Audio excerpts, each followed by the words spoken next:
Are we live? We're live. Hi, guys. Yay! Hello. Welcome to another edition of Chamber Connections with the White House Area Chamber of Commerce. I'm Mandy Christensen, and we're joined by Megan Waller. That's right. That's who she How are is. you? That is who I am. Sorry, I thought we were talking about our guest. How is everybody doing today? Good. Yes. Glad to hear We missed that. you yesterday, Megan, so welcome back. Thank you. And I so sad that I missed Patrick on yesterday's Chamber Connection. Yes. So. We had a great show. So real quickly, let's go over a couple of things we have going on, and then we will not delay getting to our very special guest, Mr. Tal Plumlee. But Megan, first, why don't you tell us about our T-shirt Chamber Challenge? We got a Design a T-shirt challenge going on right now. So grab your pens and your paper and design us a T-shirt, White House themed, supporting local business or just White House theme in general. And it could even end up on a T-shirt that will end up in our chamber office when we finally get back in. You will be able to win a T-shirt from Ink and Screens and Honey Run Boutique, the T-shirt that was just shown on there, and help support other businesses because you'll get to choose where some of that funding goes to whichever small business you prefer. That's right. There's a picture of the T-shirt that they've done right up there in the corner. So it's a really cute shirt, several colors to choose from, and hundreds of businesses to choose from to throw your support to.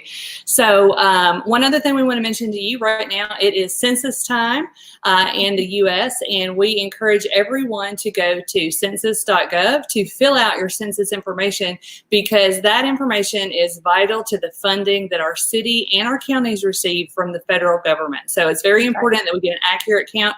Anyone that lives in your home counts. Any child that was born on April 1st or after counts. So it takes 3 minutes, maybe 5 minutes to fill out that information. So please go do that. And a few days ago, White House was in the lead for Robertson and Sumner County. So keep us at the top and fill out your census information.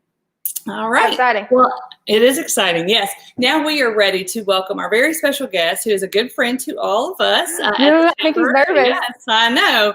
Mr. Tal Plumlee. Hello, Tal. Let me get lined up right here. Okay. How's that? That's good. That's good. We're so glad to have you with us today.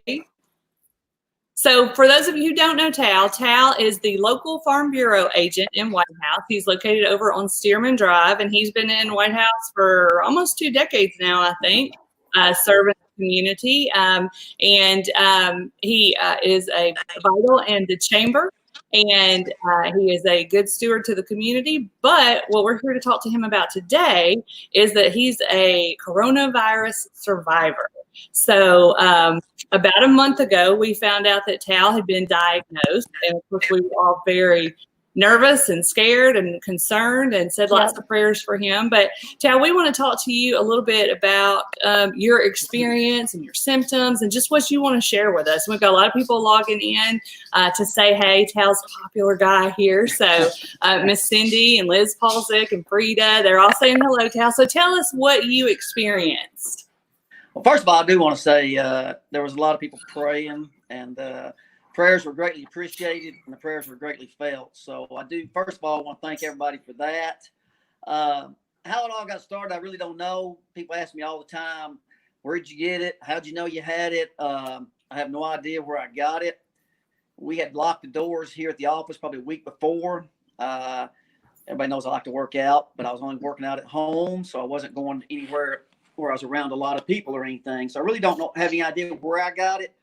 But probably that week, I didn't have as much energy as I normally have. And Friday, even less than normal. So I woke up Saturday morning, and I felt pretty bad. I had my biggest issue was I had stomach issues.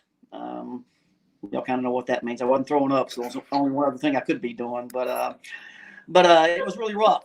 Saturday, Sunday, and Monday, I didn't eat hardly anything. Just had no energy, no taste. I didn't really have any trouble breathing. I mean, that's one of the biggest issues that the people who had it bad, the breathing issue. I did not have that. Monday, I went. That's the first day of the testing, the drive-through testing there at the Robertson County Fairgrounds. So I went down there and got tested. They said it'd be 4 or 5 days before I got my results back. Well, that afternoon I felt a little bit worse. Started having tightness in my chest and everything, and I'd had pneumonia back in December, and I felt a lot like that. So Monday night I drove down to the emergency room because you can't go to your doctor's office and get an X-ray. So I want to get an X-ray to see if I had pneumonia again, and I did test positive for pneumonia, and they said that they felt pretty sure I would have test positive for the coronavirus. So I immediately closed the office totally down, and we had ServPro come out and do a deep clean of the office, which they do a great job. You need that done. They do a great job. And we were shut down, totally shut down for about a week and a half. We were still taking calls. I had all the calls forwarded to my phone, but we were not here at the office for about a week and a half. And I don't know, probably that. So, probably by Tuesday, I started feeling a bit better. Wednesday, I felt a lot better. I still didn't eat much. I still didn't feel like eating. That Thursday, I felt pretty much back to full speed, which the good thing is I was back. I had all my energy. The bad thing was I was still quarantined in the room. We have a bonus room upstairs. I went to the bonus room and the bathroom. That's the only two places I went for basically 2 weeks. I think my wife was there feeding me. Somebody was. I didn't really see her much, but somebody set food outside my room, and I'd go out there and get it. But we stayed quarantined. My wife, Sonia, stayed quarantined too. She never got tested. She had some of the symptoms, so it was a good chance she had it. But when you get tested, they really don't. When they told me I was positive, they really don't do a whole lot. They just said rest, stay quarantine, and drink lots of fluids. So that's kind of what she was doing already. So she never got tested. Here at the office, Nettie, a lot of y'all know Nettie. She did end up testing positive for it and had a couple rough days too, but she's perfect, doing great now. I've been symptom free now for about 3.5 weeks. Nettie's been over 2 weeks symptom free. So things are a lot better. So.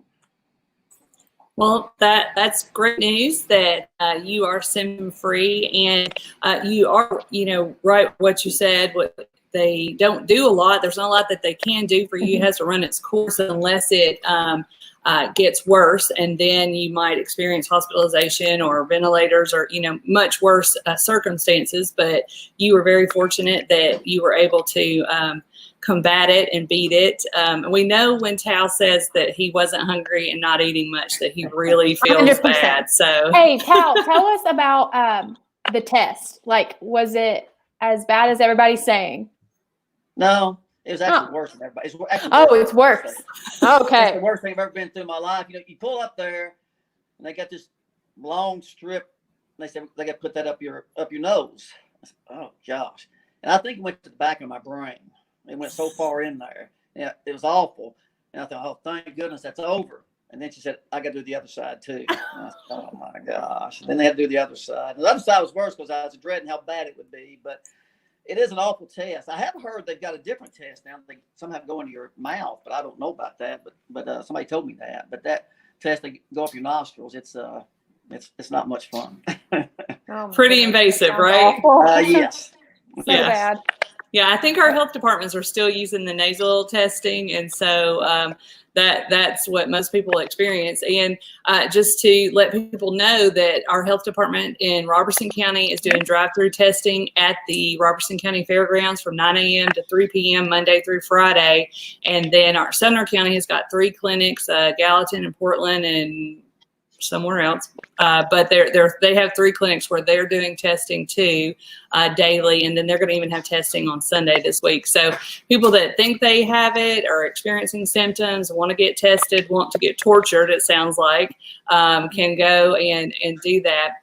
So now that you're back at work, Tal, what are some of the things that you're doing a little bit differently for your staff and your clients? Well, we wanted the first thing we did, because we had actually already locked the doors before I got sick.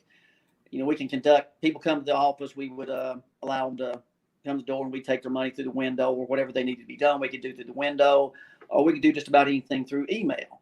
So we still had the doors locked. Governor Lee has lifted the ban, I think, starting May 1st. I don't know that I understand everything that implies, so I'm not sure exactly what we're going to be doing. Of course, May 1st we're moving to a new office there on Highway 76. So I don't know if we'll continue to have the doors locked or not. But We've got masks. Anytime I go somewhere, I take my mask with me. And gloves. We have gloves here. So if anybody comes to the office and gives us something, we use gloves and the mask and everything. So got plenty of hand sanitizer here, plenty of Clorox wipes and things of that nature. So, this thing is it's a serious thing. It really is. And it's caused a lot of damage with people losing lives and their health. And economically, it's been a big impact. So I don't know what the right answers are. What all we need to be doing for sure, but we're trying to take every step we can. I think customers all understand that. We've not had any issues as far as I know with people being upset with the doors being locked, but my main concern is to protect people here at the office, and I think everybody understands that, I think. So I think so. And moving forward, like you said, May 1st is when Tennessee's back in business, but it will be definitely a little bit slower than before. And I know that they are working on all the details and the phases and how they're going to roll that out. But one thing that we know all of our businesses can do is practice that social distancing as best as possible, limit their exposure, and do some extra cleaning. Have those hand sanitizers readily available for their staff and for their employee or their customers, and then Lysol and Clorox wipe all of those surfaces and doorknobs. Just make that a regular practice. I know that Susan is our champion cleaner at the chamber office, and she goes around every couple hours and wipes down surfaces for everybody to keep everybody safe. So she takes good care of us there. And so you did mention that you're moving on May 1st. Yes. So tell us where that is going to be. First of all, the reason I was laughing because Mr. Brad Wood has sent me a text that was gosh, complimentary. Actually, it was complimentary, but I think he was kidding. But anyway, we'll be moving. Really, I can walk to the office. It's we're moving up there at the new office building there on Highway 76. There's a Subway, Verizon. We're next door to Verizon, and also the Pizza Hut is there. So we will open up there May the 1st. April 30th will be the last day we're here. So we're excited about it. And I looked at the office today, and it's looking good. So I bet you're really excited, Tal, since it's by a Subway and a Pizza Hut. If I want to be healthy, I go turn right out of my office, go to Subway. If I want to be have fun, I go to Pizza Hut, I guess. There you go. There you go. Food right there. Can't lose with that. Well, so we'll definitely be having a ribbon cutting when ribbon cuttings are safe and we are not having to distance so much. So watch for that. We're always excited when a member has a new office to open. But Tal, we, we're all sad about some of the things that we've lost. And one of the things that our students have lost is their last few weeks at school as seniors, their proms, their graduation is changing. They're still going to have graduation ceremonies, but it's not the normal. And of course, their senior skip day was, the biggest senior skip day ever since they've done that for almost 3 months now or 2 months. So tell us what we're doing to recognize those seniors. Manny came up with this idea. I thought it was a great idea.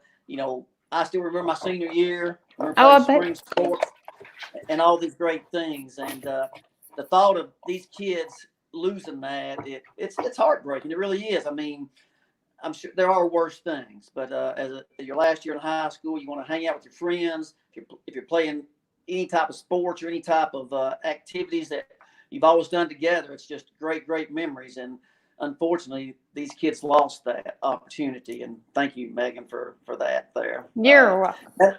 That is me when I had hair. And yes, I had a lot of hair. And actually, I could grow it back, but I choose not to. But we have kind of partnered together. Farm Bureau's partnered with the Chamber of Commerce. We want to recognize the seniors. And if you've got a senior, I think, man, correct me if I'm wrong, get a picture to the chamber. We got the billboard out there. We're going to post them on the billboard. Give them a little bit of recognition. They've lost a whole lot, and they deserve our support. And I'm proud to be a small part of this. That's right. We starting on May 1st and maybe even a little bit sooner because we're getting a really good response. We've had lots of pictures come in, but seniors, college and high school, send us your pictures to seniors@whitehousechamber.org, and we will list those on the billboard in town, and we'll start running those to honor our seniors, and we will make sure to send out an email to them to let them know what day they can expect to see themselves up on the big screen, so that they can go get a picture or just however they want to do that. But it's just a really small way that we can show them that we appreciate what they're going through, and that they are very special, and really and truly they are going to have a story to tell for generations, because their senior year was so very different, and nothing like anybody else has ever experienced. I want to say one more thing before I guess you're about to cut me off. So I want to say one more thing before you cut me off. I do want to say thank you to all the healthcare workers, the doctors, the nurses, the people with assisted living places, and so many other things. What y'all are doing is we can't thank you enough for it. We can't say how much we appreciate what you do. I know so many of you, you're right there in the front lines and with a very good chance of catching this disease, this virus. So our prayers are with you. We thank you so much, and God bless each and every one of you. We definitely echo that sentiment. That is very, very true. And Tal, we are also very thankful for you that you made it through and recovered well, and you are back to business as usual for yourself and your family. And we are so glad that you decided to share with us today. You didn't really get any questions, but you have a whole lot of people that are happy to see you back and happy to see you healthy. So you did have one question. Oh, did we? Yeah. Did they give you any medication? And if so, what did they give you? Do you get medicine for the coronavirus? No medicine for the coronavirus. Like I say, I asked them once they told me I was positive, what's next? And they says, is there any medication? I said, no, you just need to rest. You got to ride it out. Quarantine and drink lots of fluid, but there's no, I guess if you get worse, the breathing issues, there's obviously maybe some things they do. I don't know, but right. But no medication. That's why my wife never really got tested, because she was doing those things anyway. And and everything. So, no, there's no medication. Okay. And thank you once again for, this is a great community. I love being a part of this White House community, and the reason being because so many people checked up on me and said they were praying for me and everything. And that's why I love so much being a part of this great community. We agree. Thank you so much, Tal, for joining us. Thank you, Tal. We thank you all for joining us today. Tomorrow we will have Scott Langford from Sumner County Schools, and he'll be talking about the schools update. So please tune in tomorrow. And we just want to thank you all again for joining us. Send your senior pictures to us so that we can honor those seniors in our senior showcase, and design a t-shirt so we can have some new t-shirts at this chamber to sell. So we will see you all tomorrow, and thank you again so much for tuning in. At the White House Area Chamber of Commerce, we invite you to discover White House. Bye, everybody.